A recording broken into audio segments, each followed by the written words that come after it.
There's a lot of talk about supplier partnerships. In fact, a lot of people claim to have partnerships or long-term partnerships with their suppliers.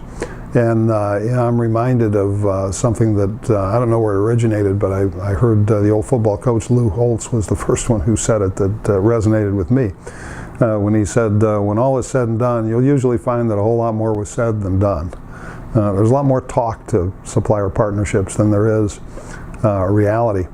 You need to take a step back and think about what's the nature of a partnership. And it doesn't matter whether the partnership is a business arrangement, a sports team, a marriage, any sort of a partnership really revolves around this core definition. And it's a sharing of resources and a sharing of risks in pursuit of a common purpose. Now, a common purpose, I think, is really the key to the whole thing. When you talk about having a partnership with your supplier, what's the common purpose? What's the common purpose that both of you are signed up for?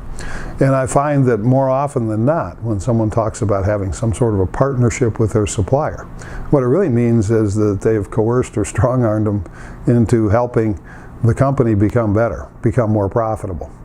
Now that doesn't work. Anytime a partnership exists solely for the common purpose of enhancing the good of one of the partners and not the other, that's not a partnership, that's a formula for disaster, and it usually means there's a little coercion going on between the two. That's why you really have to understand the entire supply chain and be focused on the entire supply chain in order to ever achieve a true supplier partnership. The basis for a supplier partnership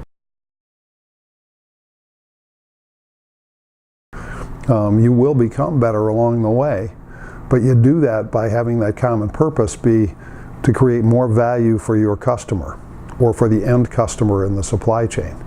It's when you and your supplier can both look at that and say, how do we create more value for my customer or my customer's customer, but the people down the chain? And by creating more value, that can be eliminating waste, that can be coming up with better products, a lot of different ways to do that. But you're partnering in order to make somebody other than the two of you better, and in the process reap the benefits, the profits, the revenues, the cash flows, all of the things that will naturally come from you and your supplier, both co-joining in an effort to improve value for that end customer.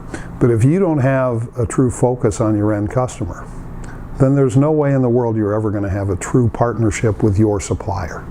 That's going to be a one-sided deal, and that one-sided deal never works out. Again, whether it's a sports team, a business, or a marriage, if the deal's all one-sided, it's doomed to failure.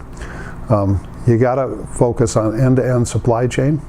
You got to understand your end customer, and you got to align your suppliers to help you create more value for that end customer, and in the process, both you and the suppliers are going to reap the benefits in both the long term and probably in the short term.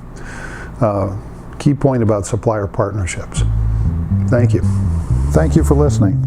If you would like to learn more, or if we can be of any help, you can visit us at www.bill-waddell.com. Follow me on Twitter at MFGWaddell, or you can find us on Waddell